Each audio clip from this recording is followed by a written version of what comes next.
Camera on আছে, পুরো ঘটনাটা পরিষ্কার করে খুলে বলো। ওই হয়েছিল বলতে কালকের একটু এরেলিয়া মার্কেটে গেছিলাম, ওই শাড়ি দোকানে গেছিলাম আর কি। আমি শুধু কোয়ার মধ্যে কইছি, শাড়ি দোকানদারকে কইছি এখন তো টাকা পয়সা ঠিক একটা নাই, তো 500 থেকে 600 টাকার মধ্যে শাড়ি একটু দেখাও।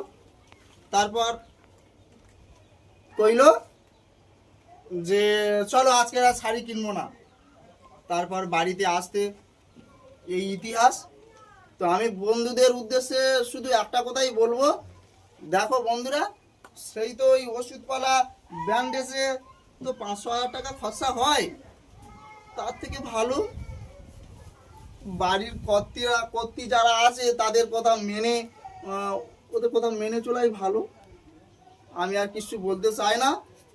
সোনা, আমার ওলা ওটোর ওষুধ গিলাটা গিলে দাও।